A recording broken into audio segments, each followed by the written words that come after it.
Sir recording नहीं आई थी। Recording मैंने यूट्यूब लिंक शेयर किया था, वो नहीं देख। देख ले बेटा उसको। अब स्ट्रक्चर ऑफ एटम चल रहा है, वो तो रिवाइज कर कम से कम। कल हमने लास्ट टॉपिक जो पढ़ा था वो डी ब्रोगली की ड्यूअल वेव इक्वेशन पढ़ी थी, ठीक है। और होता क्या है ये, मैं इसको आगे एक बार जल्दी से एक्सप्लेन करता हूँ तेरे को, एक सेकेंड।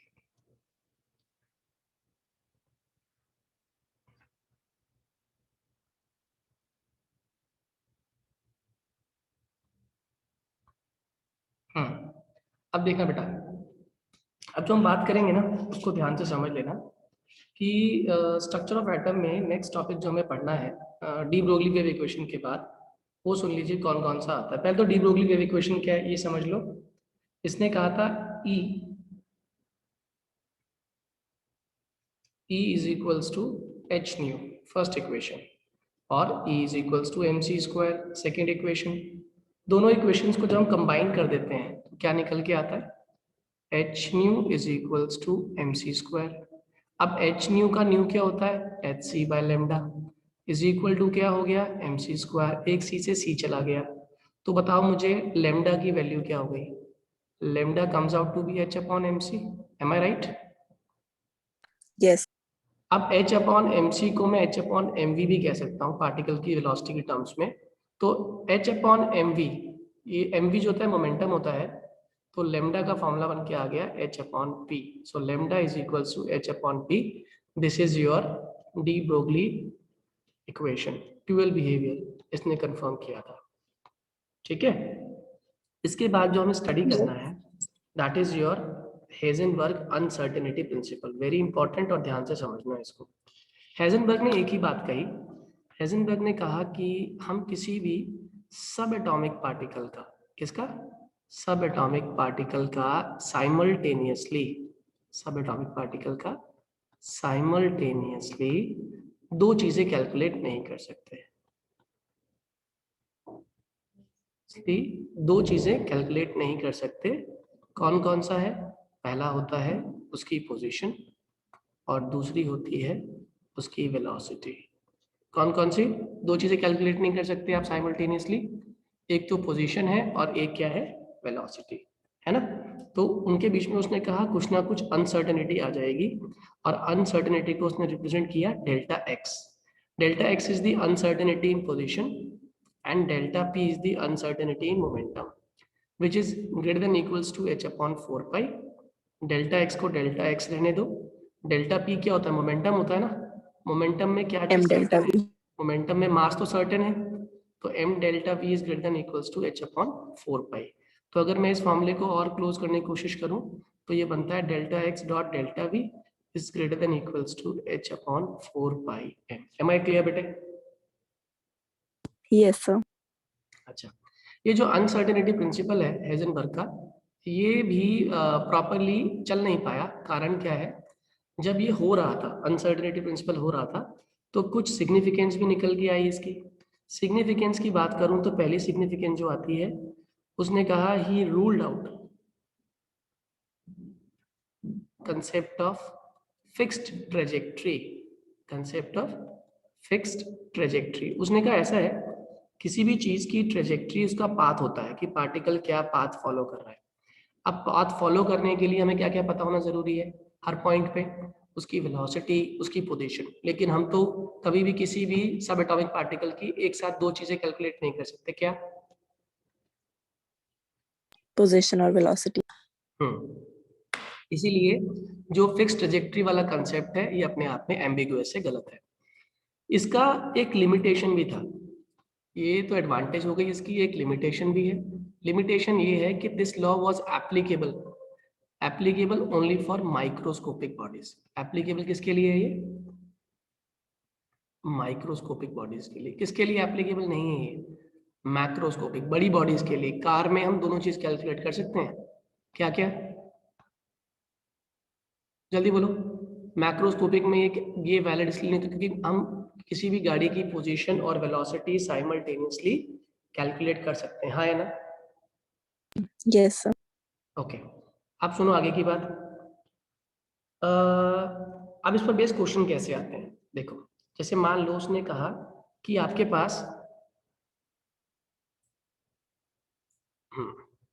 उसने कहा आपके पास एक बॉडी है, मान लो एक छोटा पार्टिकल ही है, और एक सेकेंड,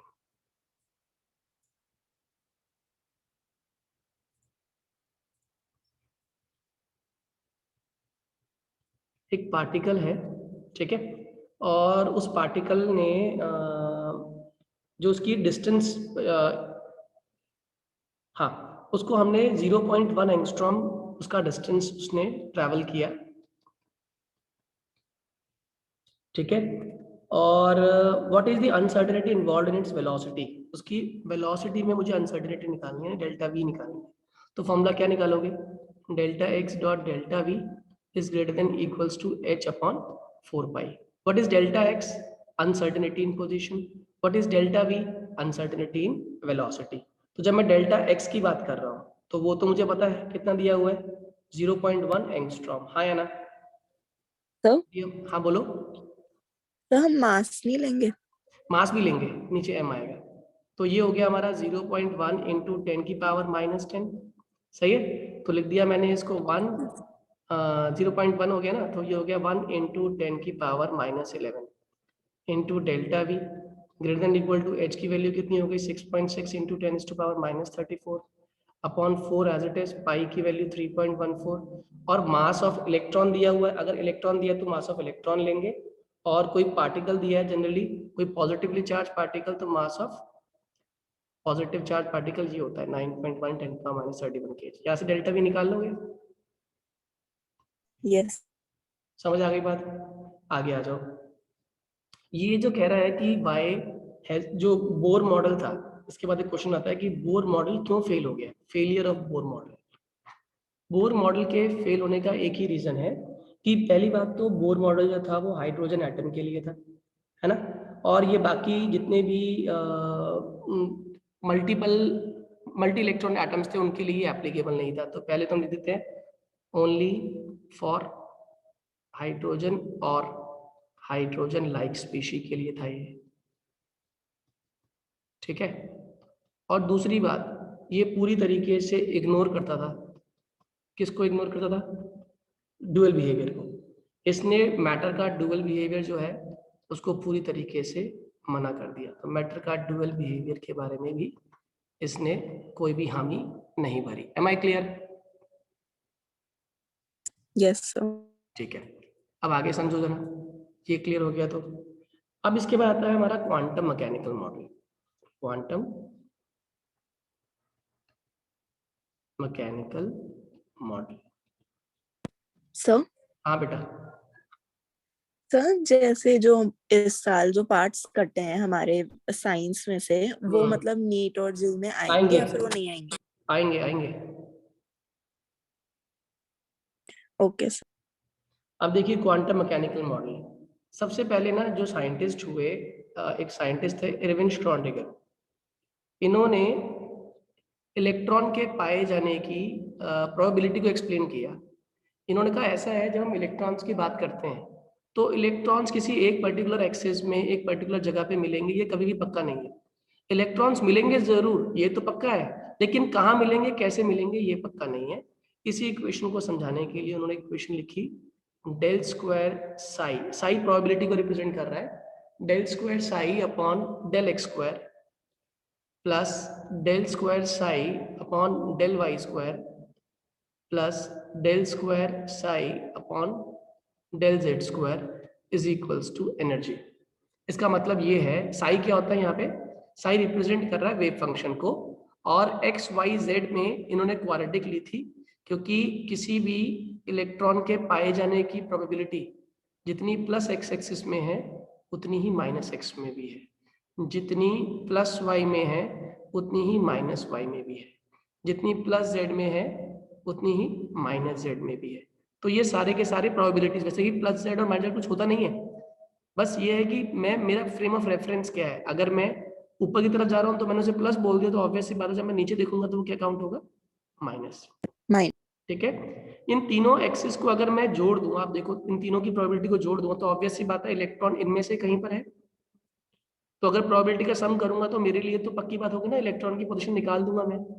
लेकिन ये अपने आप में del square psi upon del X square या del square psi upon del Y square या del square psi upon del Z square, ये क्या रिप्रेजेंट कर रहा है? ये प्रोबेबिलिटी को रिप्रेजेंट कर रहा है, हाँ या ना? यस। और अगर प्रोबेबिलिटी है तो आप नोटिस कर रहे हो कि दो रूट्स बनने वाली है, कि क्वाड्रेटिक इक्वेशन है। क्वाड्रेटिक में कितनी रूट्स बनती हैं? दो रूट्स बनती हैं, एक प्लस और एक माइनस। मेरी बात समझ आ रही है? यस। ठीक है, अब आगे समझो जरा। अब इसके बाद कुछ टर्म्स के बारे में इसने हमें हेल्प किया बताने में। कौन कौन सी टर्म्स होती हैं वो सुन लो। सबसे पहले इसी श्रोडिंगर वेव इक्वेशन के बाद ही हमारी कंसेप्ट शुरू हुआ क्वांटम नंबर्स का। क्वांटम नंबर जानती हो बेटे क्या होती है? सर वो प्रिंसिपल वाला नहीं, होता क्या है? देखो, वो नहीं पता सर। ऐसी ऐसी इंफॉर्मेशन जो बेसिकली हमें ऑर्बिटल्स के बारे में, ऑर्बिटल्स की shape, size, energy, orientation. What is orientation?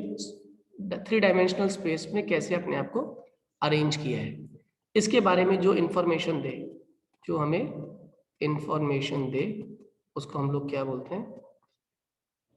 Quantum numbers. ठीक है, 4 हमारे बेसिक क्वांटम नंबर्स हैं, जिसमें पहला आता है हमारा प्रिंसिपल क्वांटम नंबर। ये बड़ा सिंपल है, प्रिंसिपल क्वांटम नंबर। इसको डिनोट करते हैं एन से, जो रिप्रेजेंट करता है शेल को। और एन की वैल्यू क्या होती है? एन की वैल्यू होती है 1 2 3 4। पढ़ा है ना आप लोगों ने? 1 होता है हमारा के एल एम एन। अगर एन पता है तो मुझे नंबर ऑफ इलेक्ट्रॉन्स निकालने का फॉर्मूला भी आता है। क्या होता है फॉर्मूला? 2n²। याद है? तो बताओ के में कितने हो गए? 2 × 1 स्क्वायर 2, 2 × 2 स्क्वायर एल में आ गए, कितने हो गए? 8। 2 × 3 स्क्वायर कितने हो गए हमारे? 9 × 2 18। तो ऐसे हमें नंबर ऑफ इलेक्ट्रॉन्स निकालना आसान हो गया। अगर मुझे एन पता है तो मुझे एनर्जी निकालना भी आता है। एनर्जी का फॉर्मूला क्या होता है? -2.18 × 10⁻⁻18 × z² (n²). याद है या नहीं? यस। ये मैंने कल कराया था फॉर्मूला। अगर एनर्जी पता है तो मुझे रेडियस निकालना भी आता है। रेडियस का फॉर्मूला क्या होता है? 52.9 × n²/z। ये पिकोमीटर में हमारा फॉर्मूला होता है, एंगस्ट्रॉम में। तो हम किसी पर्टिकुलर ऑर्बिट का भी रेडियस हम निकाल सकते हैं, या शेल का रेडियस निकाल सकते हैं, अगर हमें वैल्यू पता हो उस कॉरस्पॉन्डिंग शेल की कि एन की वैल्यू क्या है। एनर्जी पता है, रेडियस पता है। समझ आ गई बात? तो नंबर ऑफ इलेक्ट्रॉन्स निकल गए, एनर्जी निकल गई, रेडियस निकल गई। तो ये पहला प्रिंसिपल क्वांटम नंबर है, जिसकी हेल्प से हम ये चीज़ें कैलकुलेट कर लेते हैं। इसके बाद आता है प्रिंसिपल के बाद जो नेक्स्ट क्वांटम नंबर हमारा आता है, उसको हम लोग बोलते हैं एजीम्यूथल क्वांटम नंबर। कौन सा? Azimuthal quantum number. Azimuthal quantum number को हम एल से रिप्रेजेंट करते हैं। और एक बात हमेशा याद रखना कि एन की वैल्यू एल से बड़ी होती है, क्योंकि एल क्या होता है? बेसिकली सब शेल होता है, और एन क्या होता है? हमारा शेल होता है। तो शेल हमेशा सब शेल से बड़ा होता है, हाँ या ना? यस। ठीक है, एल हमेशा सब शेल से बड़ा है। तो अगर हम कहें एन की वैल्यू 1 2 3 4, तो एल की वैल्यू हर एक के लिए अलग अलग होगी। इसके लिए कितनी होगी? 0, इसके लिए 0 1, इसके लिए 0 1 2, इसके लिए 0 1 2 और 3। Am I clear? यस। अब तुझे कुछ वैल्यूज याद करनी है। अगर एल 0 है तो एस सब शेल है, एल 1 है तो पी सब शेल है, एल 2 है तो डी सब शेल है, और एल 3 है तो एफ सब शेल है। ये बात याद रखना। एस है तो 0 को रिप्रेजेंट कर रहा है, पी है तो 1 को, डी है तो 2 को, और एफ है तो 3 को रिप्रेजेंट कर रहा है। अब इनकी शेप्स भी आपको पता चलती है। ये रिप्रेजेंट कर रहा है एस को, इसके अंदर एस और पी दोनों हैं, इसके अंदर एस पी और डी, इसके अंदर एस पी डी और एफ की पॉसिबिलिटी है। बनते हैं नहीं बनते बात बताएंगे, अभी के लिए पॉसिबिलिटीज है, हाँ या ना? यस। अब ध्यान देना, जो एस की शेप होती है वो होती है स्फेरिकल। क्या शेप है एस की? स्फेरिकल। और क्यों होती है इसकी शेप स्फेरिकल? क्योंकि ये 3 डायमेंशनल ज्योमेट्री में, आप कहीं भी चले जाइए, 3 डायमेंशनल ज्योमेट्री में कहीं पर भी जाइए, हर एक्सिस के रेस्पेक्ट में ये सिमेट्रिकल है। 3D ज्योमेट्री होती है ना, जैसे मान लो एस की बात कर रहा हूँ। तो एस जो है 3D ज्योमेट्री में ये कैसा है, ये सिमेट्रिकल है। एम आई क्लियर बेटे? यस। इसके बाद पी सब शेल। पी की बात करें तो पी की शेप होती है डंबल। क्या है पी की शेप? डंबल। ये 3 एक्सिस में होता है।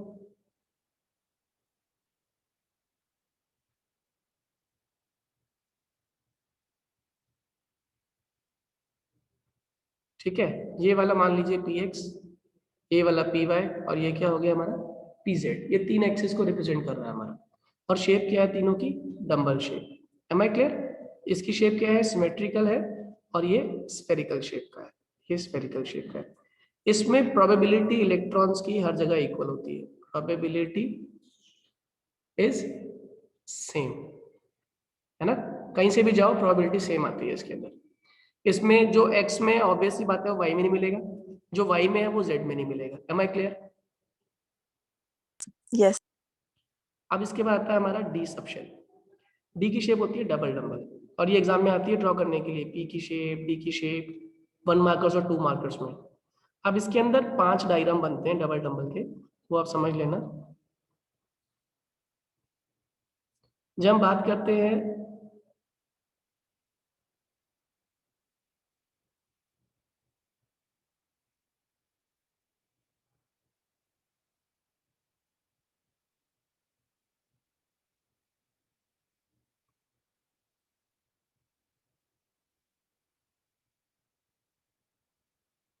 ठीक है, अब यहां आ जाओ।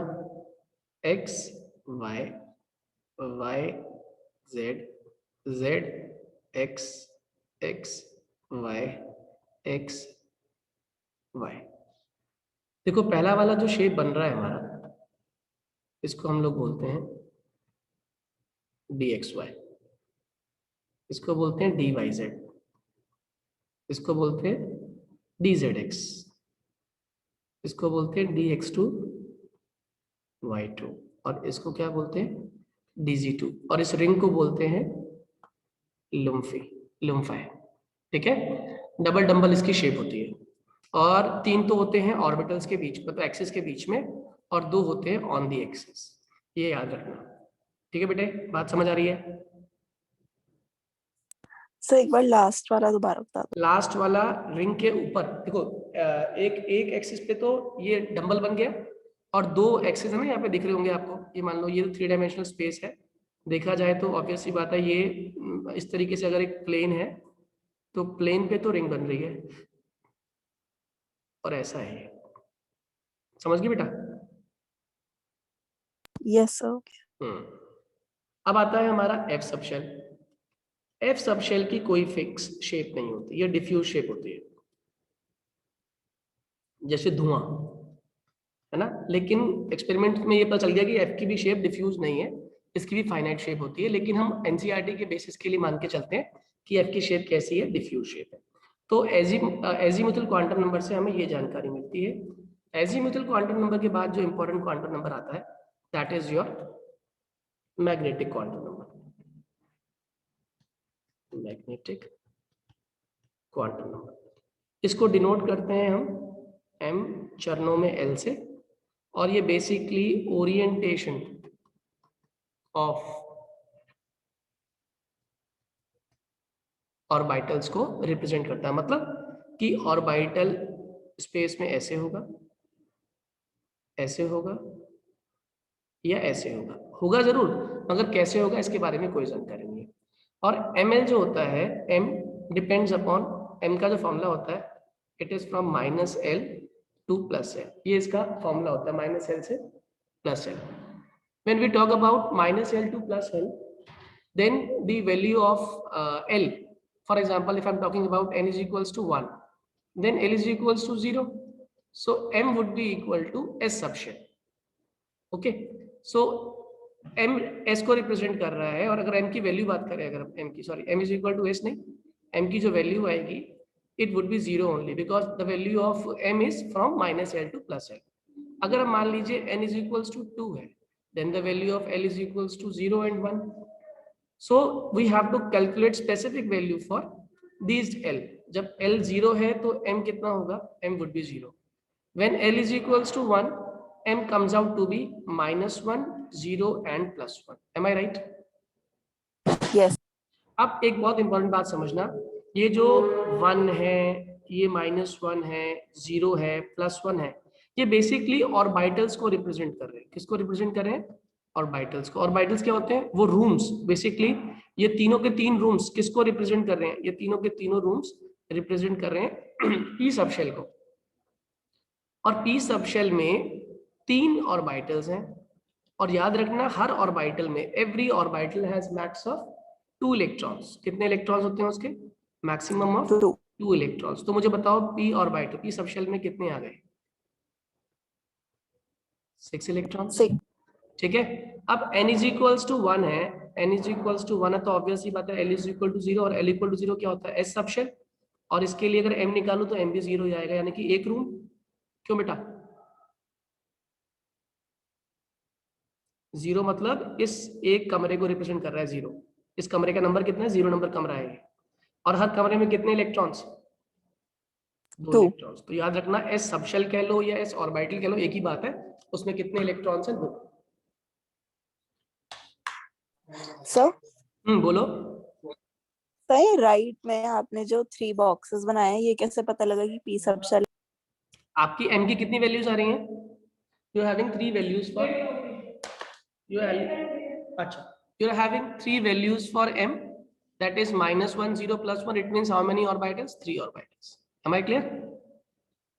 ओके. अब जैसे मान ले एक और ले लेते हैं. जैसे मान ले मैंने कहा n इज इक्वल्स टू 2, तो या 3 ले लेते हैं. चलो n इक्वल्स टू 3, तो l की क्या क्या वैल्यू पॉसिबल हो गई? 0, 1, 2. अब l इज इक्वल टू 0 के लिए m की वैल्यू देखो कितनी आती है?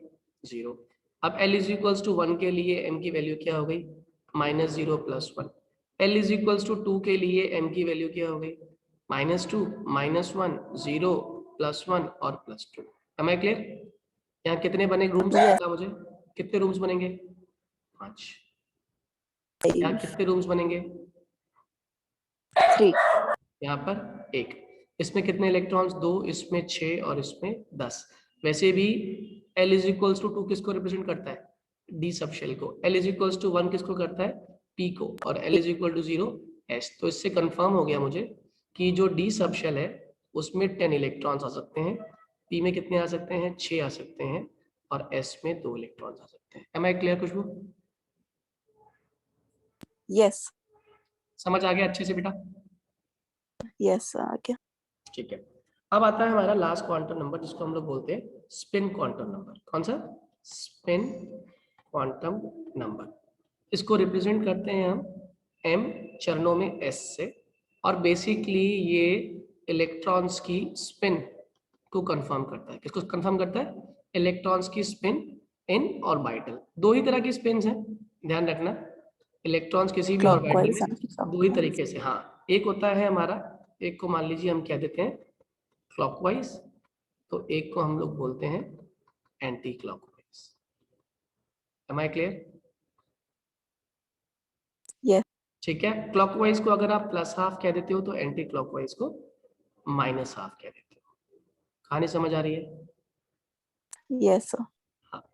अब इन सभी क्वांटम नंबर्स का एप्लीकेशन बहुत जगह पे है, that will use in our questions. ठीक. अब इसमें तो मैं एक चीज और सिखा दूं. There are some basic things. जैसे एक टर्म होती है ऑर्बिट और एक टर्म होती है ऑर्बिटल. ऑर्बिट और ऑर्बिटल डिफरेंस जानती है बेटा? क्या होता है डिफरेंस इसमें ऑर्बिट ऑर्बिटल में? ऑर्बिट वो 3 डायमेंशनल पाथ है वेयर इलेक्ट्रॉन्स रिवॉल्व, जहां पर इलेक्ट्रॉन्स क्या करते हैं? रिवॉल्व करते हैं. और orbital is the region, it is the region where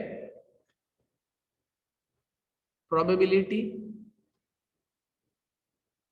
of finding electrons is maximum. जहां पे इलेक्ट्रॉन के पाए जाने की प्रोबेबिलिटी क्या है?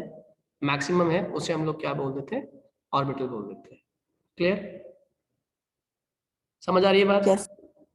यानी जिस सड़क पे हम चल रहे हैं वो ऑर्बिट है, और जिस मॉल में हम जहाँ पे ज्यादातर लोग इकट्ठे होते हैं उस मॉल को हम लोग क्या बोल देंगे, ऑर्बिटल बोल देंगे। ठीक, जैसे उसने कहा एक क्वेश्चन आया आपका एग्जाम के अंदर कि how many electrons would have n is equal to 3 को वो बिलोंग कर रहा है, how many electrons would have plus half spin. आसान सा क्वेश्चन है। अब एक काम करो, डायरेक्ट सिखाता हूँ, डायरेक्ट फॉर्मूला। पहले नंबर ऑफ इलेक्ट्रॉन्स निकाल लो। नंबर ऑफ इलेक्ट्रॉन्स का फॉर्मूला क्या होता है, 2n square, that would be equal to 2 into 3 का square, that would be equal to 18। तो 18 ऑब्वियसली मतलब टोटल इलेक्ट्रॉन्स है, तो 18 contains 2 type of electrons, plus half वाले और माइनस हाफ वाले। तो 9 माइनस इलेक्ट्रॉन्स तो हाफ। प्लस हाफ वाले हैं और 9 इलेक्ट्रॉन्स क्या है, माइनस हाफ वाले। Am I clear?